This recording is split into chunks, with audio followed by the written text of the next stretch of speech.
And welcome into the Carolina Journal News Hour, News Talk 1110, 99.3 WBT. I'm Nick Craig. Good Monday morning to you. A suspected member of a dangerous Venezuelan street gang was arrested in Raleigh back a few weeks ago by U.S. Immigration and Customs Enforcement, that's ICE, and other officials. ICE issued a press release on the arrest of a 24-year-old Venezuelan national by the name of Ricardo Grandilo. He was arrested at a home in Raleigh where a handgun, ammunition, and 10 other illegal Venezuelan migrants were discovered. The 24-year-old is a suspect in a mass shooting in Chicago and is wanted on federal charges for illegally entering the United States and also had a warrant out currently for his arrest. According to a report, he illegally entered the United States near El Paso, Texas. It happened all the way back on October the 1st, 2022.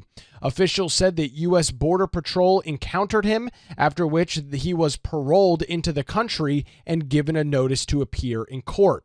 He did not show up for his immigration appointment. That's when the U.S. Attorney for the Western District of Texas later issued an arrest warrant. Law enforcement officials with ICE, Border Patrol, Customs and Border Protection, Air and Marine Operations, as well as the U.S. Marshal Service arrested him at his home in Raleigh without incident. If that sounds vaguely familiar to you, it's not the first time that there's been run-ins with Venezuelan street gangs across the state of North Carolina. Going back to a story last year reported by WBTV, an individual by the name of Elzario Rojas, who was arrested in Charlotte on September the 1st of 2024. He also an alleged member of the gang and was also wanted in the state of Texas. Rojas is accused of illegally entering the United States in 2022 and allegedly lying to acquire an employment authorization card. That's according to a July criminal complaint filed in the U.S. District Court in Texas. The man reportedly swam across the Rio Grande River to enter the United States near Eagle Pass, one of the very popular immigration areas near Eagle Pass, Texas. He was first arrested in July of 2022 in Orlando, Florida, based on a domestic violence charge that was later dropped. Rojas reportedly filed an asylum claim with U.S. Citizenships and Immigration Service in Texas in August of 2023, and his employment authorization card was approved February the 27th of last year. Authorities allege that he is associated with crimes such as homicide, kidnapping, terrorism, human trafficking, and drug trafficking carried out by him and other gang members within the United States. As immigration continues to be a major story across the country, we'll keep an eye on it as it relates to North Carolina. Right here on the Carolina Journal News Hour, you're listening to News Talk 1110 and 99.3 WBT. We've got a major update this morning out of the North Carolina General Assembly surrounding a group called NCInnovation. To get some additional details on that, Jeff Moore, CarolinaJournal.com, joins us this morning on the News Hour. Jeff, appreciate the time. Can you tell us about NCInnovation and then provide us with some of these details out of the legislature? Yeah, Nick, glad to be here. Thanks for having me. So NCInnovation is a private nonprofit that 2 years ago in late 2023 during the budget process, they got awarded $500 million to fund an endowment that they would use the returns from which to fund grants to public university researchers in the hopes of commercializing that research, getting the businesses going, having the jobs stay here in North Carolina, so on and so forth. So there's a grand idea that these business executives had that formed NCInnovation, the nonprofit. They went to the legislature, they got this money in the budget process. And in the interim, they've been deciding how they're going to invest the money, like where the endowment is going to be managed by. I believe we spoke about that earlier, that Wells Fargo won that contract to manage that portfolio. But they've also had a lot of issues with transparency, some infighting on the board of directors between those legislatively appointed members and those legacy directors that are there, based on accounting issues, some basic transparency issues, and they have fought oversight initiatives from the outfits like John Locke Foundation and the Carolina Journal, but also been fighting with some lawmakers and staff of the General Assembly who have provided some oversight functions there for that money. So that's what NC Innovation is. They have the $500 million. It's in an endowment.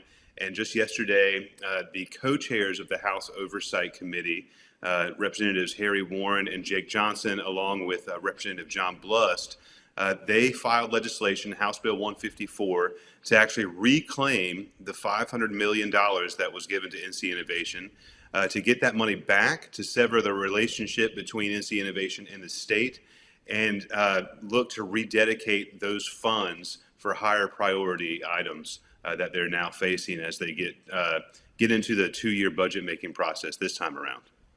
Yeah, Jeff, this is quite the 180 for the legislature, which you just noted approved this 2 years ago, walked us through some of those issues that may or may not be taking place inside of NC Innovation. This is a dramatic change in direction. Do you think it's just some of those issues that you mentioned earlier that are leading to this? What could be causing such a change?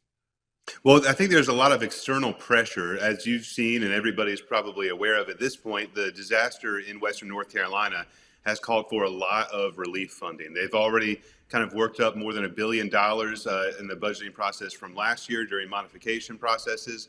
But this year they're looking at another bill of $500 million and probably more, and that's putting some pressure on other budget considerations. We've got a consensus forecast from the Office of State Budget and Management that is cautioning about revenue shortfalls in year 2 and 3 going forward. So you got some pressures there, and really just have a lot of very high priority spending obligations. And then you have this $500 million with an institution that has come under some fire and scrutiny for some of their practices, not necessarily been the friendliest with the lawmakers trying to oversee their activities there. And so it looks like a big pile of money that they would really like to have back in order to redirect those funds toward disaster relief in the western part of the state, and maybe even finish building some of these homes left over from the destruction of Hurricane Matthew and Florence in the eastern part of the state.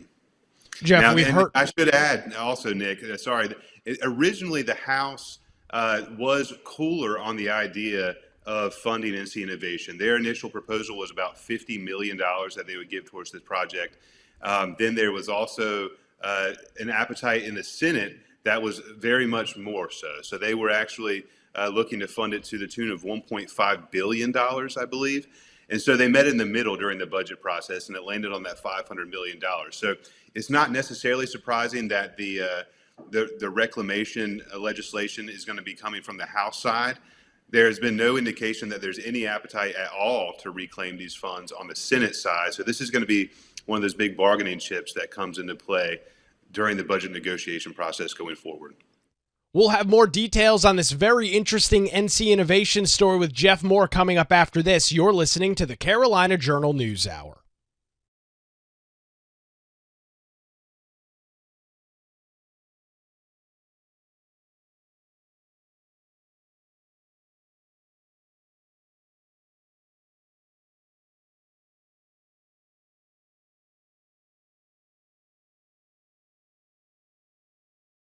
Welcome back to the Carolina Journal News Hour, News Talk 1110, 99.3 WBT. I'm Nick Craig. Good Monday morning to you.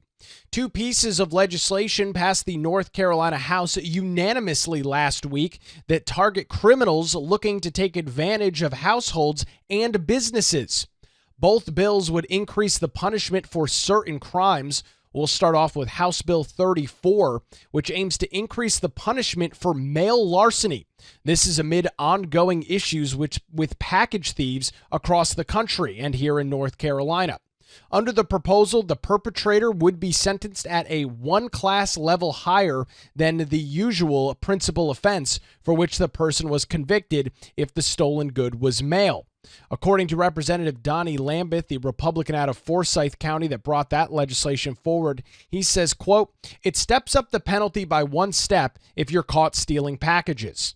If you're caught stealing them, this is how we stop some of these porch pirates from stealing packages off of your front step." That bill passed unanimously in a 114-0 vote. The second public safety bill enhances burglary sentences committed by a person who's also carrying a firearm. The person would be sentenced at a felony level that is one class higher than a principal felony for which the person was convicted under the same legislation. Representative Jennifer Barkalm out of Henderson County said, quote, "This is a public safety bill designed to increase penalties for burglary and offenses, particularly when committing while in the possession of a firearm or a deadly weapon. The legislation ensures that repeat offenders and armed criminals face stricter consequences while enforcing protections for homeowners, businesses, and communities across North Carolina." That bill also passed in a 114-0 vote. Both bills now await action in the North Carolina Senate. Will follow a similar process to all of the other legislation we discuss. We'll wait on the Senate to move on that, and then, of course, it will make its way to Democrat Governor Josh Stein's desk, and we'll see what he will do with that, whether he'll veto or sign the legislation into law. You can read more details on this story by visiting our website, carolinajournal.com. You're listening to the Carolina Journal News Hour. Continuing our discussion with Jeff Moore over at carolinajournal.com about NCInnovation. Jeff, as we look at the national level, the federal government has been successful in clawing back some money from organizations like FEMA last week, with money going to New York City, and the federal government's been successful in clawing back some of that money. How does that practically work for NCInnovation here? $500 million worth of taxpayer dollars doled out by the General Assembly. What is that process going to look like, Jeff? Well, luckily with the structure of that appropriation, so the $500 million went to them, is sitting in an endowment. The executives and the board of NCInnovation committed to not actually exhausting any of the corpus, the main portion of those funds, and instead would just use the generated income, the interest and return on investments to fund the grants and some of the overhead. So you still have all the money there. It's in an account. And you can get that back, but the legislation that has been filed, House Bill 154, stipulates that all of the interest and the returns on investments that they've generated so far, that they would actually still keep those, that the $500 million would come back, all of that extra would stay with them. And as a condition of receiving these state funds, NCInnovation was required to raise $25 million in private capital. So they have that on hand, or at least pledges for $25 million in private capital on hand. And their most recent and their actual initial grant funding round was about $5 million in grants. They're looking at making more grants later this spring. And so if they've got $25 million, they've generated perhaps tens of millions of dollars already through having the $500 million endowment. So they still have funds left over. They can continue that grant making process, but the taxpayer funds will be coming back. The relationship will be severed between the state and NCI. And the directors that are on the board that were appointed by the General Assembly, they would be coming off, and then it would revert back to a private nonprofit entity that's going through the execution of this vision that the executives originally had. And presumably, if they wanted to continue operating in that manner, instead of getting the money from the legislature, they'd have to go out and raise more of that from private capital. It sounds like that would be kind of the deal here.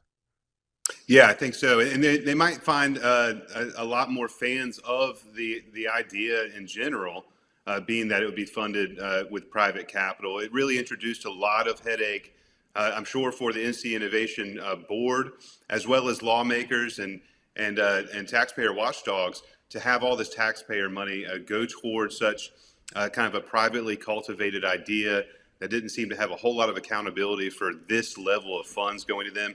And then in contrast to all of the spending priorities we have currently, where I think that the disaster relief legislation for Helene that's live in the legislature right now is pegged at $500 million. So that's one for one. You could fund that entire disaster relief bill if you were to reclaim the NCInnovation assets now. Now, because this is a piece of legislation that's being introduced, does this have to go through the normal process of the in this case, starting in the House to the Senate and then to the governor's desk for a signature, or does this work any differently than other legislation we talk about throughout the year? Yeah, this legislation will be incorporated into the budget process. So it's starting in the House. It would head to committee. I believe it's going to head to a judiciary committee for clearance and approval there before heading back to the Rules Committee in the House. But we see already that the House side of the equation does have an appetite for reclaiming this money. They have a lot of angst about not repeating the mistakes we did with the previous hurricanes and disaster recovery, making sure we have plenty of funds and that they get to where they go, that they need to go. But also, we've got this entire national narrative about government efficiency and accountability. So you've got a lot of momentum there on that side of things to get it done. It would have to pass over to the Senate. It remains to be seen if it's going to have any real support in the Senate. But as they get towards the deeper into the budgeting process, and they're doing the horse trading of what the funds that they have, the revenues that they have on hand, and what they actually need to spend it on, this could become a big bargaining chip. And so it's going to come into play, but it definitely has to work its way through the process. A lot of times bills are filed and they get sent to the Rules Committee on the Senate or the House side right away, and they die there. That is a committee that can control the flow of legislation through the chambers. But this appears to be scheduled to be heard in a couple of other committees before going to Rules. You have some indications of support from some of the leadership. The sponsors of this bill are the co-chairs of the Oversight Committee in the House. So it should have a lot of legs in the House side of things. Once it gets over to the Senate, we'll have to watch, and everybody will have to clue in CarolinaJournal.com to see if they have much of an appetite to move it along as well. Jeff, we appreciate the update this morning. We know this is a tricky kind of situation to follow for some of our listeners because there's so much detail and a lot of things in the weeds here. Where can folks not only get more details on what we're talking about this morning, but the entire history of NCInnovation over the last couple of years? Yeah, CarolinaJournal.com. We've been covering NCInnovation from the beginning, so you'll find lots of great nuanced, detailed reports on NCInnovation and many other things that state government is doing in North Carolina. Jeff Moore joins us this morning on the Carolina Journal News Hour.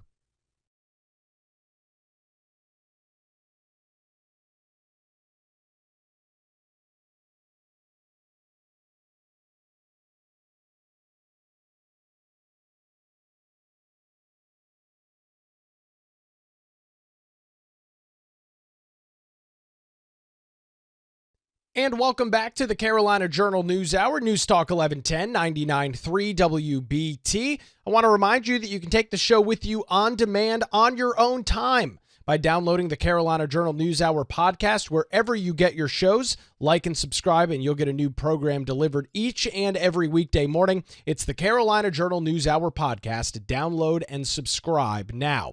Well, as we kick the week off, we are looking ahead to another busy week in the North Carolina General Assembly. It has been jam-packed over the last couple of weeks as lawmakers have been spending a great deal of time in Raleigh during this legislative long session. A couple of things that we'll be tracking throughout the week. On Tuesday, coming up tomorrow, there is going to be another meeting of the Judiciary Committee in which they're going to be discussing and dealing with some disaster response funding. There will likely be some news out of that. We'll cover those details, plus some joint meetings in regards to appropriations on the general government and information technology. Two meetings regarding information technology taking place this week. We'll keep an eye on all of those. You can read continuing coverage of the General Assembly's legislative long session by visiting our website, CarolinaJournal.com. You're listening to the Carolina Journal News Hour. There has been a lot of discussion nationally over the last couple of weeks about ICE and U.S. immigration and customs enforcement. We've got details this morning about some raids that have taken place here in the state of North Carolina. Those happened last weekend. To get an update on that, Teresa Opeka, CarolinaJournal.com, joins us this morning on the News Hour. Teresa, thanks for the time. Some pretty concerning details in your story. Yes, good morning, Nick. Thanks for having me. And there's been rumblings about this gang since last year being in North Carolina, and apparently they are, because an arrest was made last weekend, and we were talking beforehand how to pronounce this. It's the Venezuelan gang Tren de Aragua. Sounds very formal, but that's the name of the gang. There was a member arrested in Raleigh last weekend by ICE, and he's suspected to be a suspect in a mass shooting in Chicago.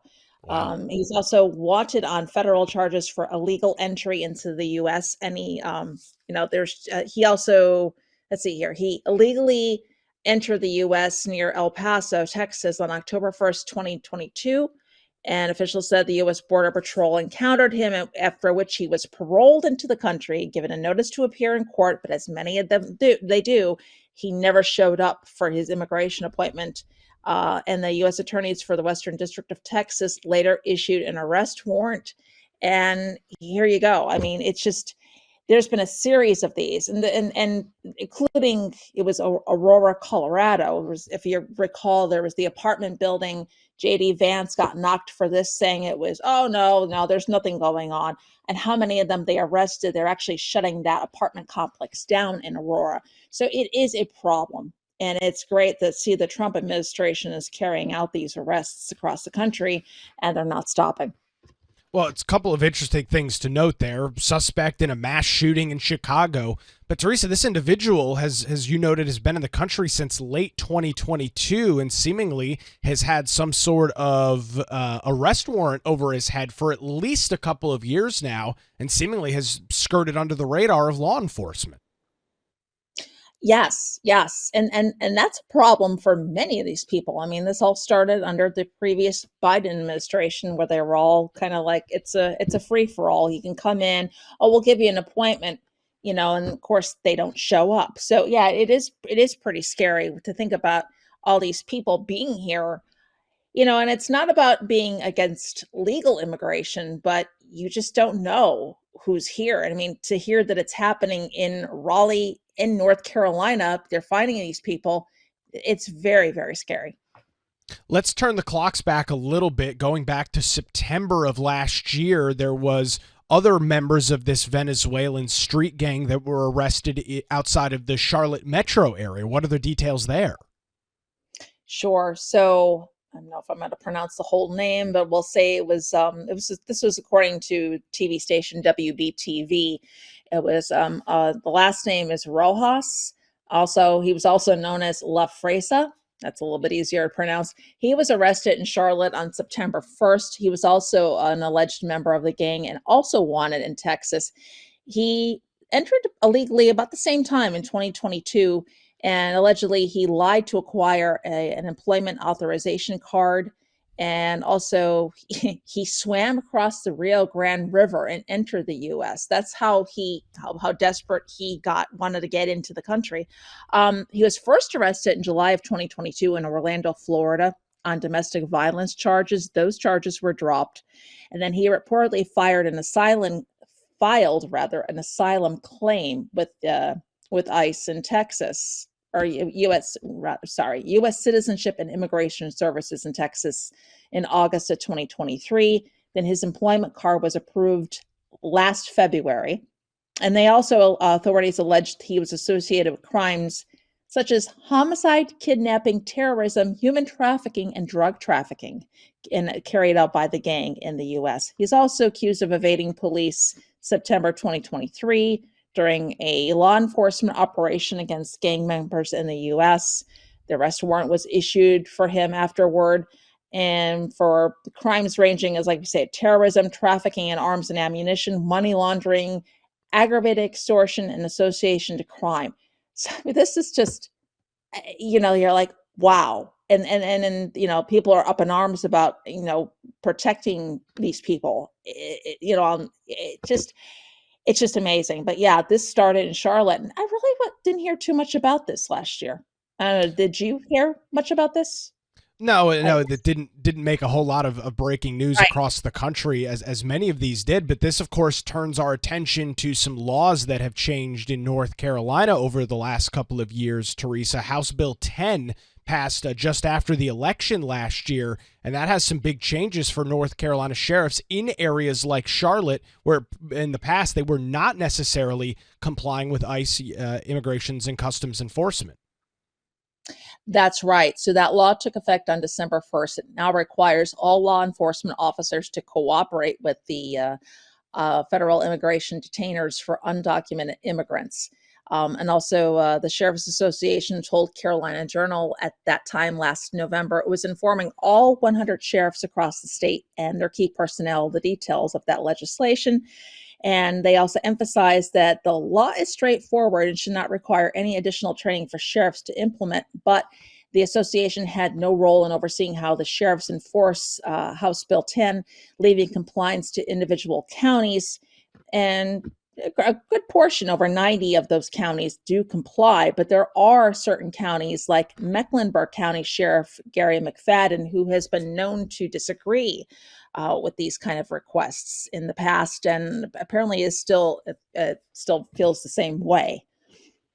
Teresa, where can folks read? You've got a lot more details this morning. Where can folks go and read more about that? Sure, they can head online to carolinajournal.com. Teresa Opeka joins us this morning on the Carolina Journal News Hour.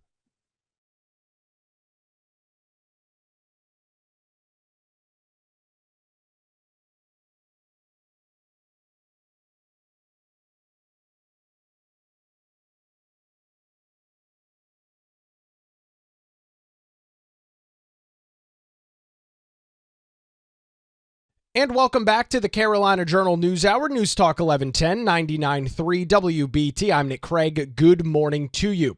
Talked a little bit about this last week, but there is a brand new website that has been launched focusing on Helene recovery efforts in Western North Carolina. This is coming out of the Governor's Recovery Office for Western North Carolina, or GROW NC. That is the group that has been tasked with providing the relief efforts that our western half of the state desperately needs. And this new dashboard provides an overview of work that is currently being done and includes a progress dashboard with the latest updates. Democrat Governor Josh Stein told the Carolina Journal at a press gathering after a Council of State meeting late last week, quote, "We want the people of North Carolina to know how the progress is going, and it's going to be long, hard, and slow work. But we are committed to doing that work as quickly and as well as we can. And the dashboard is insight into how we're doing because folks want to be able to evaluate our work. I've talked about urgency, focus, transparency, and accountability, and those are the values that are driving our approach to hurricane relief." During the meeting, he said that while there will be a lot of information on what has been done, the flip side of every data point of the work is what hasn't been done. Stein noted, quote, 84% of impacted roads are fully open. That's 1,300 roads that have been reopened since the beginning of the storm. That means 16% of the roads haven't been reopened, and I'll tell you that if they haven't been reopened yet, that's because the damage is massive. So it's the hardest, most expensive jobs that are left to be done. He added that more than 5,700 households are in temporary housing programs, meaning they have safe and warm shelters, but their homes have not yet been permanently restored.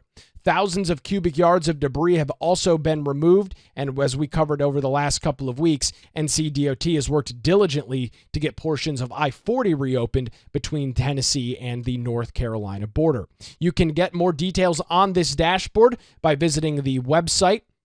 It is wncrecovery.nc.gov. That's wncrecovery.nc.gov. You're listening to the Carolina Journal News Hour.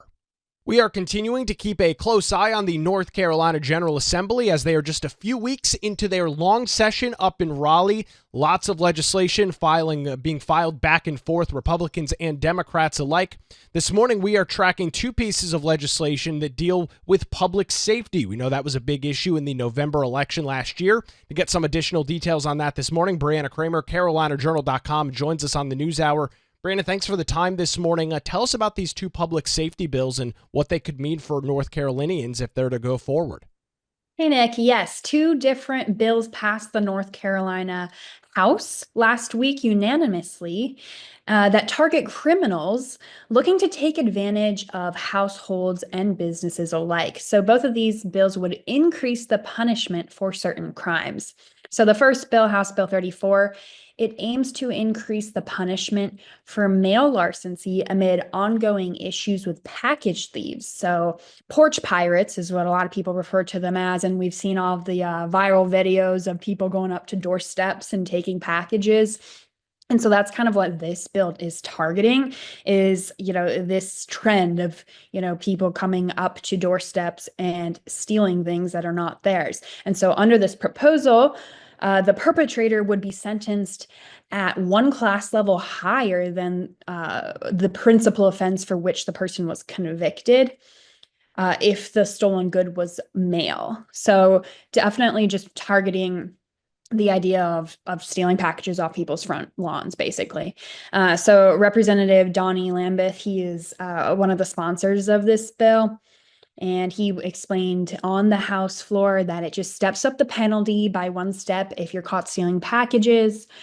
And so this is just an effort to stop these porch pirates from stealing packages. So that one passed unanimously in a 114-0 vote.